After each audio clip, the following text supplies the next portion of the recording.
You can't just let this be up to the universe, because that's not how things work. It's like first year, if you're told, oh, sorry, we weren't able to do it. Okay, that's one thing. But if you're given the feedback and you implement the feedback and come year two, they give you another reason or an excuse, I believe that's when you need to start looking elsewhere. And you can take that job offer and come back and use it for a potential counter, but you have to be ready to go if they don't want to counter. Every company has different criteria for promotions. And sometimes the rules change. And sometimes the rules are so vague that you don't even know what the rules are.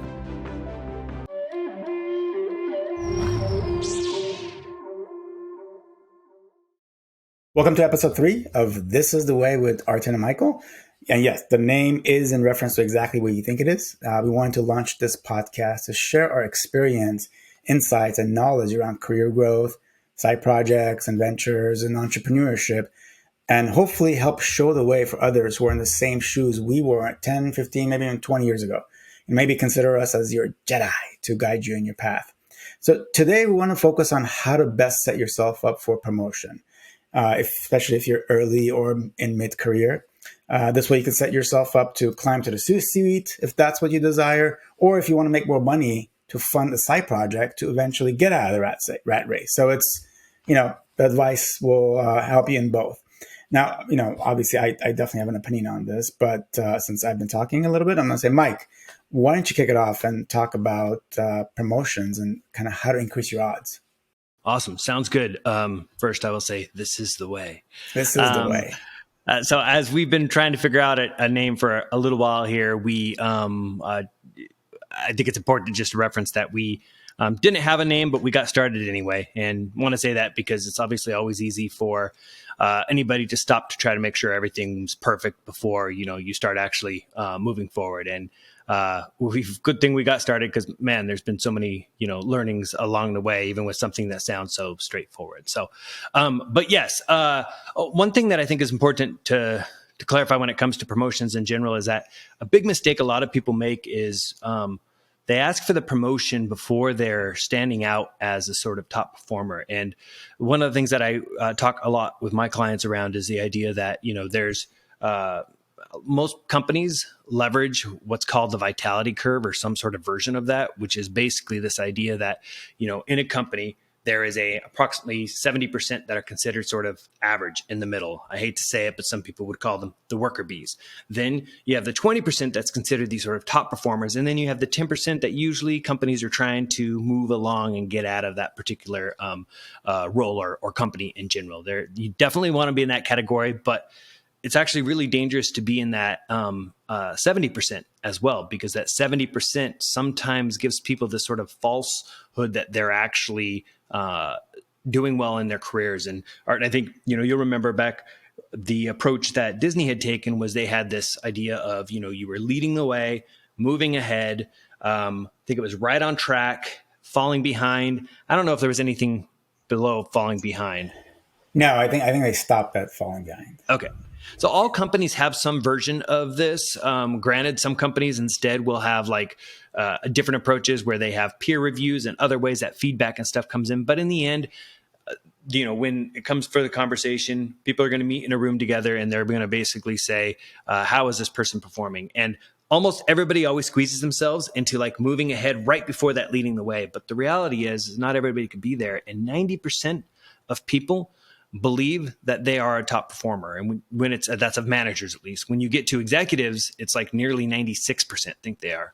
I don't know about you, but 9 out of 10 people I worked with, as much as I appreciated many of them, they were not, top performers in that regard. So yeah, to go back and to touch on something you said in the first few seconds, you said they go out and ask for a promotion before figuring out where they stand. I think they ask for the promotion because their perception is not aligned with reality, because they think they are part of 10%, not that they don't know. Yeah. And that sometimes causes even more frustration, because when your perception is not aligned with reality, you think you deserve something, but the people in the decision seats don't give you that. And now you're starting to become bitter and not the productive person you think you were. Yep, completely agree. And I think ultimately a lot of that comes down to self-awareness, or I like to think about it as image versus identity, with the idea that our image is our personal, brand. It's how other people see us, but our identity is actually how we see ourselves. So it's that disconnect you're talking about there, which really comes down to it's a cliche term in some ways because companies have started trying to push and focus on it more, but it's really important. But the idea of emotional intelligence, and within that is self-awareness and self-management. And if people aren't comfortable or don't get out there and actually understand where that gap is between who they believe they are and who others think they are, then that gap is what creates exactly what you just described. Yeah. Um, I remember at least very early in our career, we were very gung ho, uh, very excited, and we would go above and beyond. One, because we wanted that career growth, but two, I think we enjoyed the process as well. Um, so, and obviously, whatever you did and whatever I did, it worked. I think Yep. sometimes our ways were very similar, sometimes they weren't. But what would you say, especially when you were early, before you got to management and then executive levels, what were some things that actually worked for you, whether it was Disney, DreamWorks, or wherever? Yeah. So I think for me, there was this really big, important lesson I learned early on. And I was in a role where, for lack of a better way to put it, my boss did not get along very well with his boss. And on top of that, I was also in a role that was on the verge of being outsourced. So at that time, you and I were actually in different areas, and you were in an area that actually was getting converted, for lack of a better way to put it, to these full time, because we started as temps in these roles sooner than I had. And then so suddenly for me, it's like, despite coming in, working, call it middle of the night, to try to make sure I could work with territories on translations and things I was doing, I ended up not having that hard work, if you will, pay off. And eventually, like, I saw the writing on the wall with my boss's relationship with his boss not, positioning me very well as the idea that, is this going to be outsourced? That I eventually heard about a role from another coworker at DreamWorks. And I'm like, you know what? I'm going to pursue that and see what happens. Well, it turns out I got the role. And during my exit interview, I actually had, with the head of the department, I said to him, I really had hoped that I'd have a full-time role here, and bummed that didn't happen. And his response back was, oh, I didn't know that. And that for me was like that first, like, what? As at the same time, I was also like, how dare you not know that? I'm not over here working and coming in late at night to do this just because it's fun. But because to me, it felt like the right thing to do, because I wanted to, contribute at the level that I personally felt was going to help the business, that I thought would then pay off for me. Well, I ended up leaving from there, but with a really important lesson, which is never, ever assume that others know what you want. And I think that's the key, criteria to start with there. And I'm not saying you need to tell them what you want to achieve, 20 years from now, but at least that next step should be pretty clear, so that you can then have those conversations to see what the gaps are between where you want to be and where you are today. Yeah, and I think that kind of points to the importance of creating allies or having champions in the process, Mm-hmm. because those are the people that you actually are direct with, and you tell them, this is what I want happen. Yeah. And either they're in a position to make it happen if they think you deserve it, or they guide you and tell you this is what you should do. I, when we started at Disney, I quickly gravitated toward the specific leader, because I saw their style of leadership very similar to my style, or at least the style that I thought I want to emulate. So I took a very deliberate and strategic approach to align myself with this person and figure out a way how to eventually report to them, which it took a few years, but I actually eventually got there. And it was amazing. It is exactly what I thought it would be, reporting to him and the leadership style that he had. But my mind was always around, okay, this is all great, but what am I doing? Why am I actually kicking myself and working late nights? And what's the end goal? And I kind of knew, part of me knew that I want to get promoted because I want to see if I could build stuff on the side to then turn that into my actual full-time gig, and be my own boss instead of working for somebody else. And what I realized is, if that is your goal, reporting to the right leader will make or break that goal for you, because getting promoted to report to the right leader will give you the autonomy and help you learn leadership skills, and obviously make more money to pursue those things on the side. And that definitely allowed me to do that for sure. Whether our side projects, so the failures and then eventual success, but at least I had the opportunity to do it because I was very deliberate on aligning myself with champions and making sure that I cheerleader myself, because not that I learned from your lesson, but I was doing the cheerleading of myself. But then from your experience, it actually really stuck with me too. I'm like, oh yeah, you definitely have to cheerleader yourself. You can't just let this be up to the universe, because that's not how things work. Something I want to say, based on what you mentioned. So you had said, aligning yourself with the leader. Now, what I saw of you is I feel like you still made progress towards those things despite the leader that you were under. And I just want to highlight that, because while it might have been easier to accomplish some of that later and be more open about it, I do feel like you still made a lot of progress on that earlier. So what in that scenario, because I guess where I'm going with it is, how do you position yourself for someone? But I also don't want to undersell the fact that you actually did make a lot of progress. It just became cutting through butter later, instead of trying to cut through, a piece of ice.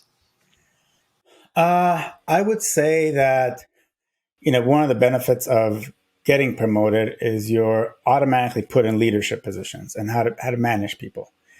That forced me to really read about leadership and study leadership and become a student of it. And as part of that, I picked and choose what are the leadership strategies and tactics that you should do to grow a team to be very efficient and a well-oiled machine, and people that you can delegate to easily.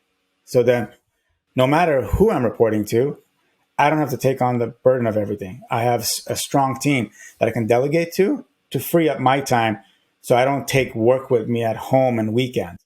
So that approach allowed me to, especially back then, I was single. So nights and weekends was all to myself. So I was, a machine on nights and weekends, pursuing all the things that I wanted to pursue on the side, and not just saying I clocked out and I'm done. So I would attribute being a student of leadership of why I was able to do what I was doing in those days, even though I might not have been reporting to the leader that I wanted to. But those promotions were still very strategic, and I didn't just let it happen.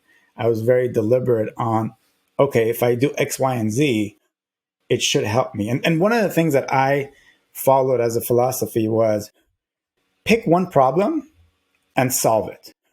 So every time we did annual reviews, there was, well, what are you going to achieve next year? I took a lot of time to think about what is that one problem I want to solve? And that one problem can't be my problem. It has to be problem of people and decision, and they're making promotion decisions, have to care about. And then that you're actually able to solve. So if it's a big problem that I couldn't touch, I'm like, okay, let's put that in the parking lot. So I would find a big enough problem that I could solve that then would shine the light on me. And that kind of helped continue to build my brand. And I think at the end of that's very important too. Your brand is really important in promotions, because as people sit in the room to decide who it's going to be, they're talking about, what do you think of this person? What do you think of this person? And unfortunately, there's a limit of seats for these promotions. It's not like Yeah. it's a concert and there's a bunch of tickets left. There's very limited. So they're going to have to make some tough decisions.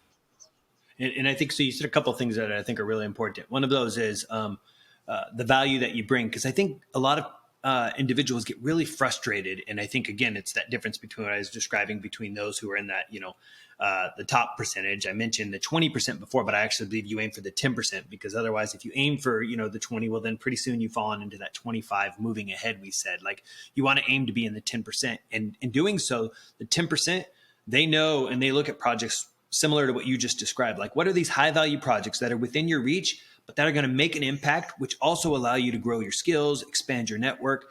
And a lot of average employees, for lack of a better way to put it, those who are sitting in that, worker bee area, they're working on projects, but the projects that they're working on are either their projects that mean something to them. They don't necessarily mean something to the company or the boss as much, or maybe they mean a little bit, but they're not like those big, difficult problems. And we generally are getting paid based on the complexity of the problem that we are solving, or rather the impact that it might have. So I think that is super critical. And just to hammer this home, I think a lot of average employees, they'll have this project, this project, this project, this project, and that's all great. So now you have 4 or 5 projects, but those 4 or 5 projects that might actually take you more work than the one big project don't actually have the same payoff. And I think that's critical, is to pick the right project, because otherwise you could drive yourself nuts. Because it's like when I was coming in at night, that's great, but it didn't matter if ultimately that's not was moving the needle. So people have to be really thoughtful about how they approach that. Yeah. Both you and I, at some point, had fairly large teams that we were both had oversight over, and direct reports that constantly had one-on-ones with. Pretending that I'm one of those direct reports, and I come to you and say, okay, I think I'm doing what I need to be doing to be promotable. What will be that one like non-obvious answer that you would tell them to say, here's the things that I want you to do to set you up for promotion next year or a year after? Are you telling me I only need one, or can I name my list of criteria? Yeah, yeah. Your criteria and things that might not be obvious to people listening, Yeah. because there's some advice that's just cliche and obvious, but things that are non-obvious that people can walk away from and say, aha, that makes a lot of sense.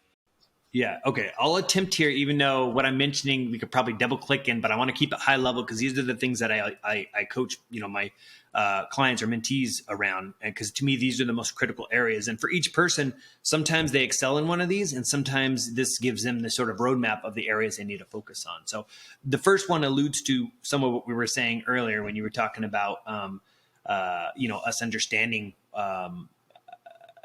being congruent with who we believe we are, and others sort of seeing the same thing. And that's ultimately mindset, but also mindset carries so much more in there, because mindset's about how well we're able to show up in relationships and things like that with others. And for that matter, manage teams. Again, going to say emotional intelligence again is sort of key criteria of that, especially if you want to lead teams and navigate, the politics. So that's mindset for me. I bucket all of those in.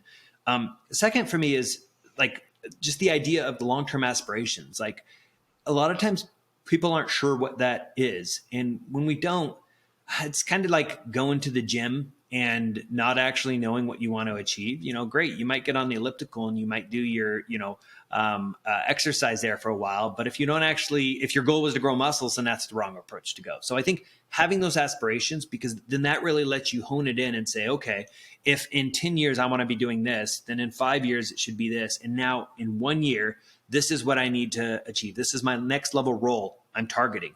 And that then allows you to determine, is that even with your current boss? Is that with another boss? And I think then with that comes that ability to understand whether or not there are the opportunities in the role that you are targeting. Because if you want to move to a specific role, I mean, you and I have seen this plenty of, companies, is this like, if somebody moves over to this role, that could actually be a dead end for them, because there's no more growth opportunities, because that is, operations roles can often be that sort of thing. Then, move on to it is like, ultimately you want an action plan about how you're now going to achieve and get to that next level. What are the skills that you need? Who are the people that you need in your corner? Which then takes to the next item, which is fostering those strong relationships, and then next would be really identifying all of the influencers that you need. Who do you need from HR? Who do you need from, the next level that you want to move into? Is it a different boss? Is it their peers? Like there's this whole group of individuals that I believe are important so that when that conversation happens that you said in a room later, without you in there, that you have other people who are ultimately advocating for you. You also need to know ultimately what your market rate is, like for the role that you are either in now or going to, so that when there is a negotiation, and that could just be a salary or it could be around a promotion, you want to go in there knowing that stuff, because otherwise you're basically outsourcing that to your HR company or your employer to be able to be the ones who are making that argument on your behalf. And it's really important you're armed with that. I'll wrap it up here. The last few of them, value, and making sure that you're bringing the right value, which we already discussed. You need to make sure your work does not go unnoticed. So many people forget to cheerlead their work, or they feel like they shouldn't have to. But ultimately, if you don't, then people aren't going to know about it. It's like a good movie coming out. Well, if nobody saw a trailer or heard about it, maybe word of mouth will get you there, but you can't count on that. And then, the last thing, and I say the last thing, and some people want to jump here first, and only in some circumstances might you want to do that. It's the career conversation and making sure that your promotion request is really clear and solid. And people who line up those other things will go into those conversations later, and they're going to be set up to be able to achieve that promotion versus getting a no and having to come back 1 year later, because some companies don't do it except for like once a year. And that just means you've left a lot of money on the table, and you're probably going to be frustrated that you didn't achieve that in that time period. So that's my list.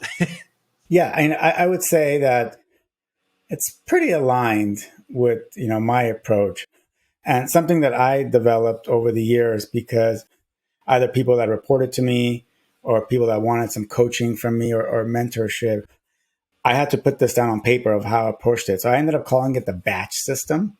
And that basically, it's an acronym, but it basically means being brutally honest, which you talked about, ally creation, which is, creating your champions, adding value, cheerleading yourself, helping your boss, which is the problem solving part. The part that I'm not sure you mentioned, I don't think you did, but I think it is one of those non-obvious things that people should do, is know the rules of the game. Because 100%. every company has different criteria for promotions. And sometimes the rules change every year. And sometimes the rules it's so vague that you don't even know what the rules are. So knowing those rules can help you figure out, is this even worth it? And the tough part that people have to ask themselves is, how long should I wait?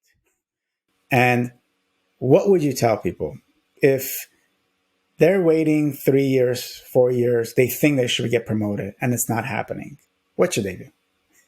Yeah, I want to touch on something real quick, because what you just said is key. And I, refer to it with my clients as the UPC, or unique promotion criteria. And part of looking at and identifying that next level job and looking at those gaps is to actually also understand in that scenario, like what, like I like to assess other top performers and understand, or fast risers, what is it they're doing? And is it realistic when you're like, I want my promotion every, let's even call it 2 years? Is that realistic if that business only gives them out after every 3 or 4 years? Or if there is a boss who is like, no, it took me 12 years and that's all I'm going to do for others. Like, these are things that you have to look for that aren't always super clear.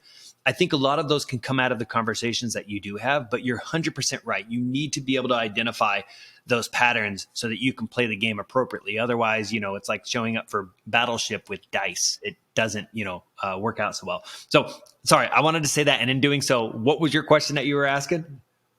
Two things. One, getting into the decision-making process of, I've now been seeking a promotion.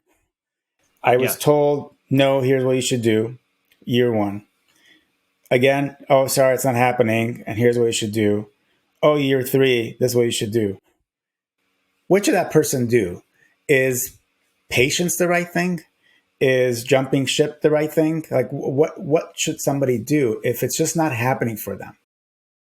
Yeah. So I think, and I think this happens to a lot of, people, unfortunately. And it's the unfortunate could fall on, many sides, the employer side, the individual side, meaning that like that person's probably getting frustrated. They may not even be contributing as much as they had before, or they are, and they just feel this sort of being taken advantage of. So I think the tricky piece is that it can be individually based. There are some individuals where it comes down to it that they are getting the feedback and they're not implementing it. And if that's the case, then that's something ultimately that comes down to that individual being able to do it, and that's emotional intelligence side of it.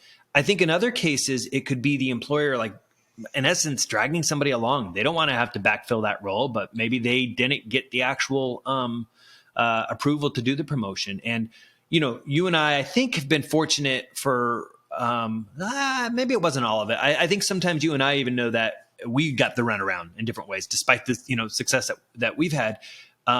We sometimes had to push through to really try to get the truth out of it. But I think the answer in this case is, for me, if you've tried for that many years, either you're not really able to understand what it is, or the employer is not properly conveying it to you. I would see that as a sign that it is actually time to leave. In fact, I would hope it wouldn't get that long. I would hope that after, it's like first year, if you're told, oh, sorry, we weren't able to do it. Okay, that's one thing. But if you're given the feedback and you implement the feedback, and come year two, they give you another reason or an excuse, I believe that's when you need to start looking elsewhere.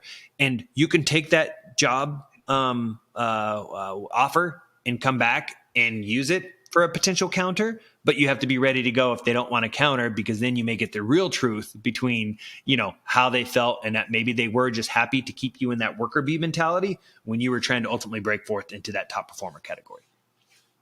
What about you? How would you answer it?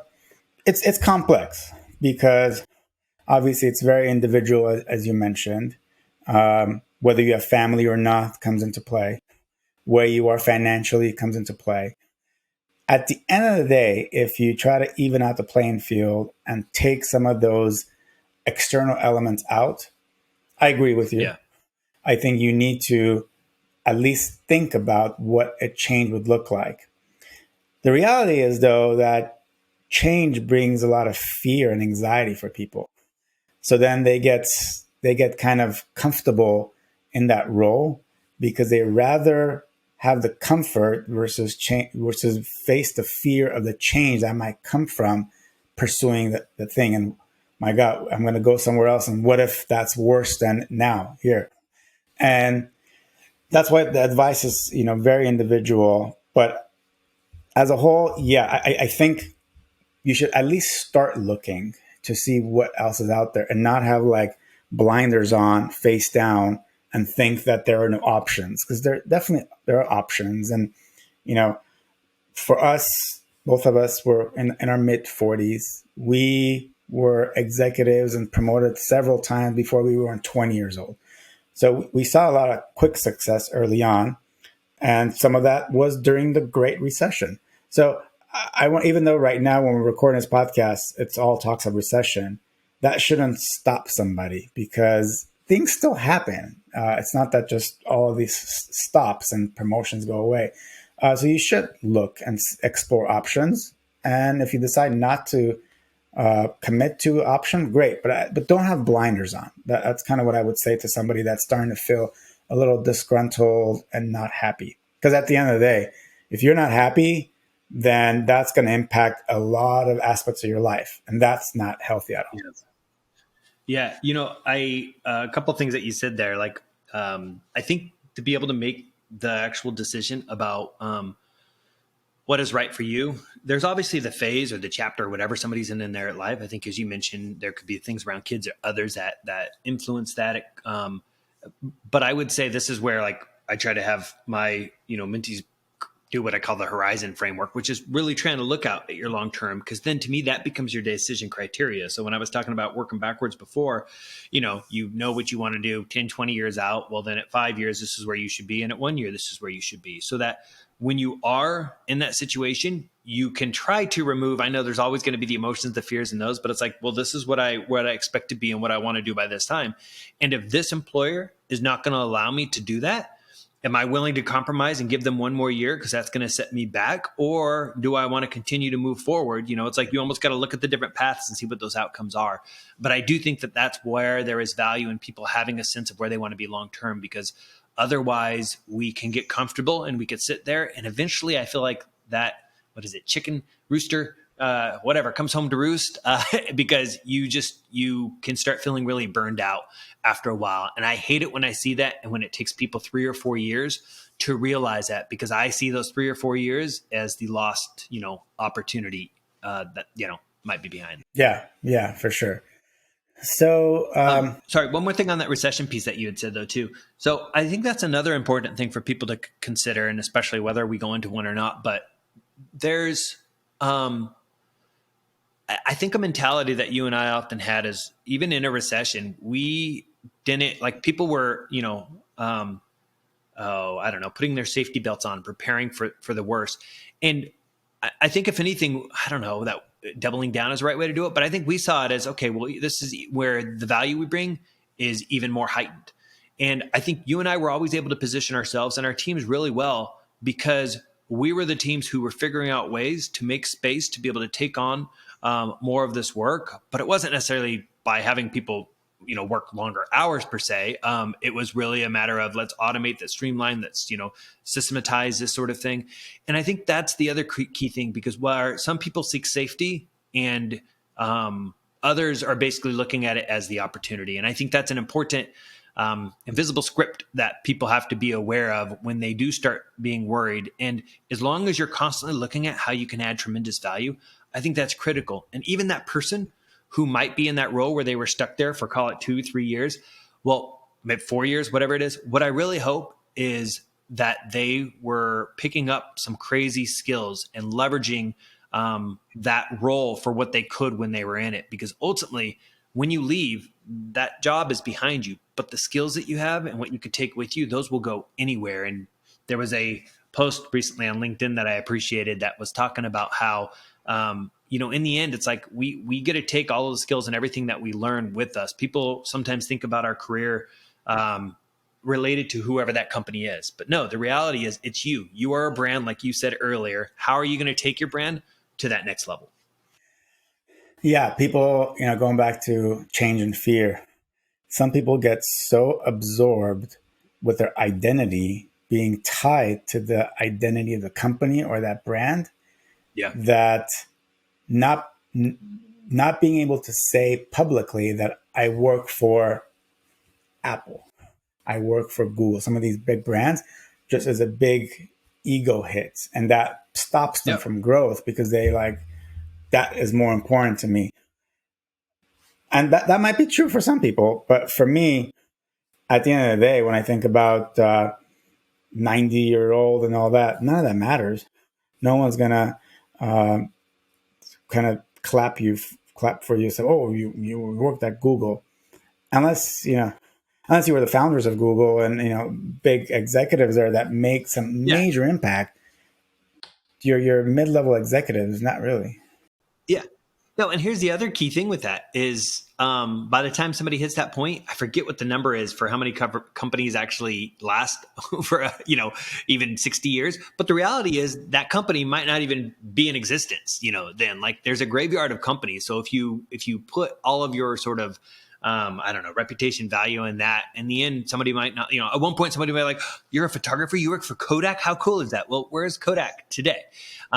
Just some of these things ultimately, I think, matter less. And ultimately what does matter once more is, you looking at and thinking about that future you want and how you can achieve that future you want. And, we know this from Disney.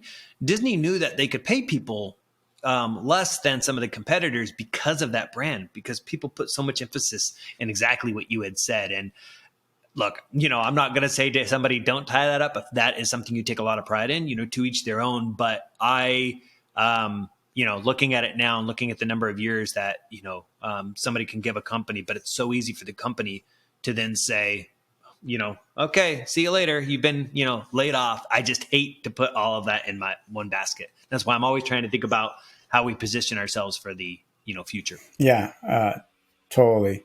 And going back to the identity part, it is so easy to get lost in it.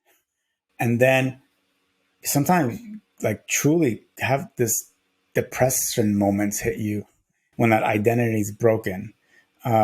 It's kind of like if you were married and got divorced, and the divorce maybe it wasn't up to you.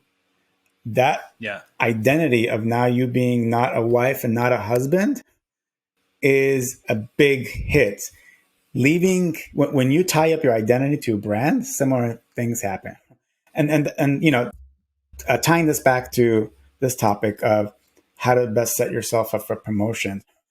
I also think mindset is what you talked about. This is part of it. Is don't tie your identity up with the brand. Keep your eye on the ball of where you want to be in 5, 10, 20 years, and stay on that. No matter how painful sometimes it could be, no matter what changes you have to make, just stay focused on that plan. But you need a plan. If you don't have a plan, where are you going to go? Yeah.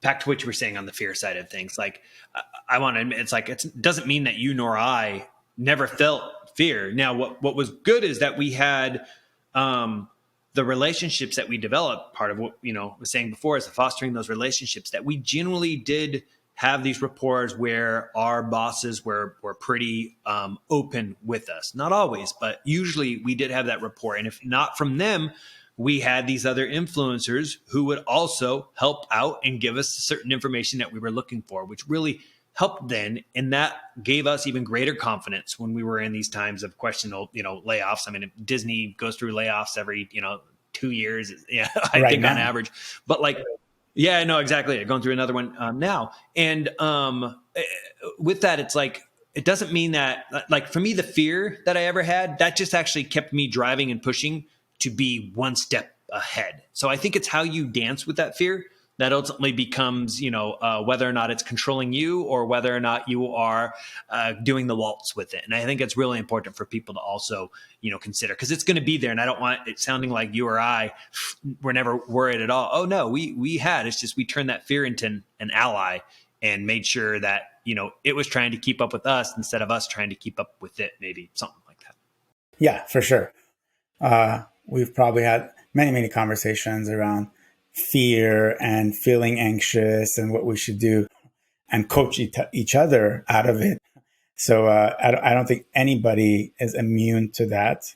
And no matter what level you're at your career, fear can get the best of you. And you know what's funny? I've seen over the last 2 decades, there are people that know what's best for them. They know that leaving is best. They know that maybe changing their career is best, or changing what kind of function they want to be in, whether it's from marketing to sales, from sales to technology. Yes. They know that's the right thing to do, but the fear holds them back and they just are paralyzed to make a move until they get laid off.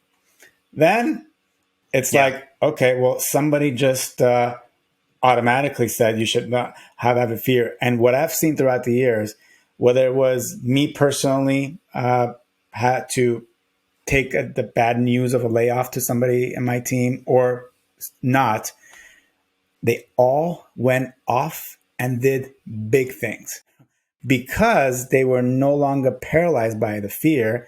They were now in a position of, I got to make it happen. I have no option. And I wish people had that mindset all the time, because then people will do some extraordinary things if they always approach things that I'm going to make this happen. It's the world is abundant. It's not scarce of money and ideas, and I'm going to make it happen. Yep. Yep. I completely agree. And I think that's a wonderful note to end this episode on, because I really do think that is key. And that's funny. It takes it back to me to the beginning when we are talking about the idea of the self-awareness and how we approach these sort of things, because it's that piece of it in being aware and knowing when it's the fear controlling you versus you being in control is critical to being able to achieve what we want in our careers and landing that next promotion, raise, or whatever. Yeah, it is. All right. Well, if you want to support us, make sure you click on follow, subscribe, whatever platform you're on. Whatever platform you see Yeah, us on. We don't know yet. we We're don't know putting it yet. out there. We just came with the name. So thank you, and see you guys in the next episode. Oh, and one more thing too. If you are on a platform, say YouTube, something like that, and down below there's specific topics you want to hear about, let us know that too. Because, hey, we're looking for those topics. Yeah, for sure. Thank you. Adios.